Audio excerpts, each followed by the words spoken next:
Vous êtes une entreprise qui a choisi à la fois la solution Office 365 et Box pour gérer vos fichiers. Alors quelle est l'expérience utilisateur entre Box et Office 365 ? Comment, en tant qu'administrateur, je gère cette intégration entre ces deux solutions? Pour répondre à ces questions, j'accueille aujourd'hui Jeff Lebourg, responsable commercial France de Box.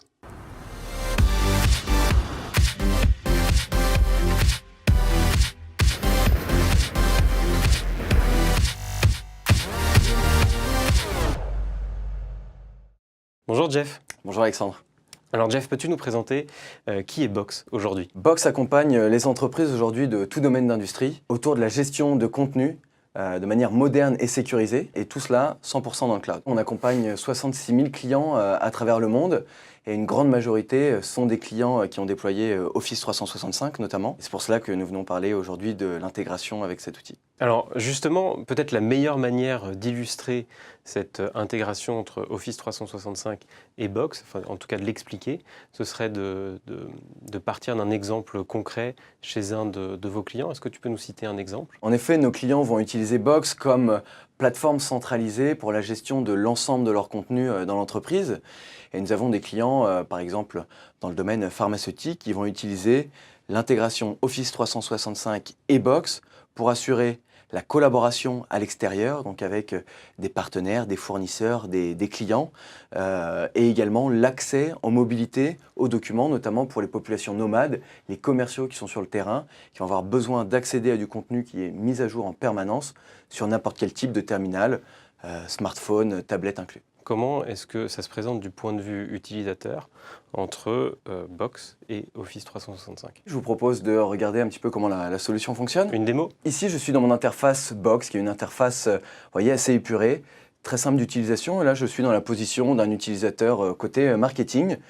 J'ai accès ici à plusieurs dossiers, les dossiers jaunes étant mes dossiers personnels, donc c'est tout mon contenu, je suis le seul à y avoir accès.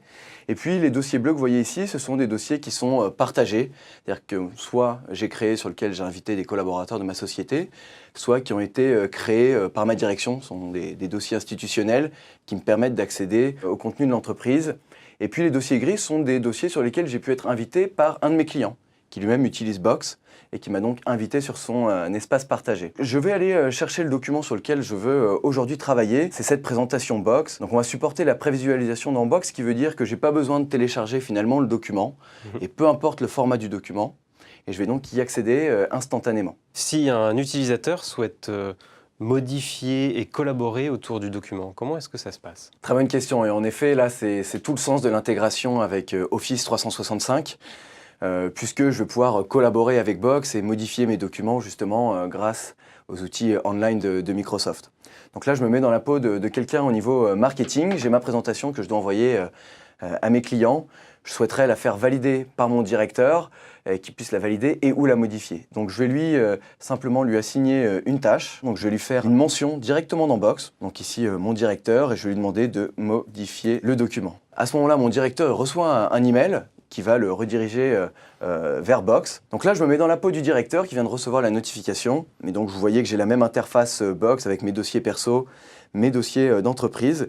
Je vais donc accéder à cette présentation et je vais la modifier grâce à PowerPoint qui est sur mon téléphone. Donc, je révise le document et puis je vois ici qu'en termes de nombre de clients, on a depuis fait mieux puisqu'on est passé à 66 000 clients entreprises. Donc là, maintenant, je suis dans PowerPoint et je vais pouvoir travailler sur mon contenu à la volée. Ma modification est faite et puis la personne côté marketing est notifiée, puisque j'ai fait une modification sur le document, elle en est notifiée et elle sait donc que le document a été modifié, et je peux d'ailleurs lui mettre également un commentaire sur mon téléphone, vous le voyez ici, pour lui préciser que tout est bon.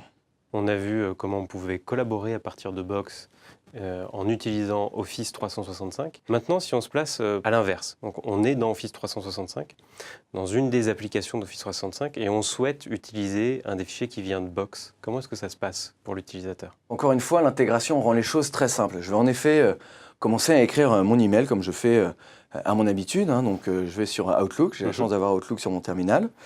Je vais rentrer l'adresse email de mon destinataire, mon texte, et puis j'aurai besoin de lui envoyer un fichier, voire même un dossier volumineux que je ne pourrais pas envoyer de manière classique.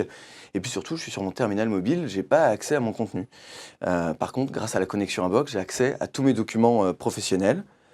Donc au moment de faire insérer une pièce jointe, je vais retrouver mon architecture de dossier Box, d'accord? Et je vais donc pouvoir retrouver le document que je souhaitais envoyer.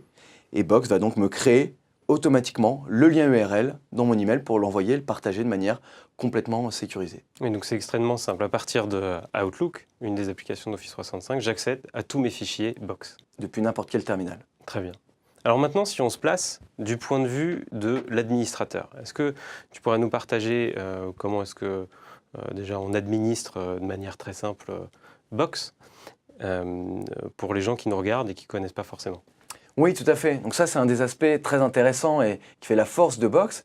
Donc on a vu là l'interface utilisateur qui est très simple, hein.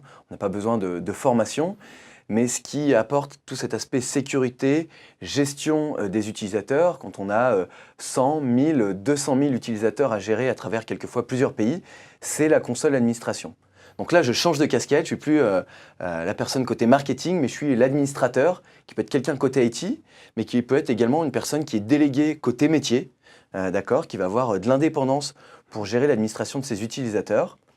Et je vais avoir accès à cette console qui me donne la possibilité de tout gérer. J'ai une vue sur les statistiques d'accès, j'ai la gestion ici de mes utilisateurs. Alors à la fois mes utilisateurs gérés, c'est les utilisateurs de mon entreprise, mais je vais administrer également les collaborateurs externes, c'est-à-dire mes partenaires, mes clients, mes fournisseurs, donc gérer ce dont à quoi ils ont accès. Et puis je vais également reprendre mes groupes d'utilisateurs, et ça notamment ça peut se faire à travers l'Active Directory, donc on va reprendre les groupes de sécurité qui ont été définis dans l'Active Directory. Je vais également, à travers Box, pouvoir tracer et avoir de la visibilité sur la circulation du contenu dans mon entreprise. Ça veut dire que toutes les actions qui sont faites sur Box, sur les documents et dans la console d'administration, tout est tracé. Et donc, on va le voir ici, je vais pouvoir lancer des rapports absolument sur tous les logs. Il y en a plus de 150, vous les voyez ici. Si je vais lancer un rapport sur l'ensemble de ces logs, ce qui va me permettre d'avoir de la visibilité en temps réel. Donc voilà, je sais que par exemple tout à l'heure, le directeur a déverrouillé le document pour le modifier. On le voit ici. D'ailleurs, je voudrais savoir ce qu'a fait le directeur depuis le début sur les documents. Et je le vois ici. Il a modifié, il a commenté tel document. D'accord? Donc j'ai une visibilité en temps réel sur la circulation et la sécurité de mes documents. Donc dans Box, on va pouvoir gérer des workflows très simples, donc de l'automatisation de processus documentaires. Nous allons gérer également les métadonnées autour des documents, ce qui va nous permettre de les classifier de manière intelligente et de lancer des workflows grâce à ces métadonnées. Et puis des notions de gouvernance, comme je l'expliquais, notamment autour de la sécurité. Donc il y a trois aspects, les règles de sécurité, les suspensions juridiques et les commandes sur le contenu. Et donc par exemple, autour des règles de sécurité, ça peut être des dates de rétention sur un document pour des aspects légaux. Et vous voyez, j'applique ça de manière très simple. Ici, je vais appliquer une date de rétention, par exemple, de 3 ans sur les documents dans un dossier bien défini. S'agissant en tant qu'administrateur, de gérer l'intégration entre Office 365 et Box, est-ce que tu peux nous montrer comment est-ce que je fais? Bien sûr, avec grand plaisir. Et c'est très simple. Même à mon niveau, en tant qu'utilisateur lambda, je dirais, je retrouve ça très facilement. Je vais aller donc dans les paramètres d'entreprise. Et sur la partie application, je vais pouvoir gérer l'ensemble des applications qui se connectent à Box, puisque le rôle de Box, c'est d'être une plateforme centralisée qui se connecte avec l'ensemble des outils de l'entreprise. Et en tête, j'ai bien entendu Office Online, et j'ai simplement besoin de cliquer sur 2 boutons pour valider l'activation d'Office 365 intégré avec Box. Merci Jeff d'avoir répondu à toutes ces questions. Merci. Alors si vous avez choisi Office 365 et Box, vous avez vu que du point de vue utilisateur ou du point de vue administrateur, il était simple d'appréhender et d'utiliser ces deux solutions à la fois. Si vous voulez en savoir plus sur les solutions Box, je vous invite à consulter le site internet box.com. Merci beaucoup d'avoir suivi cette vidéo et à bientôt.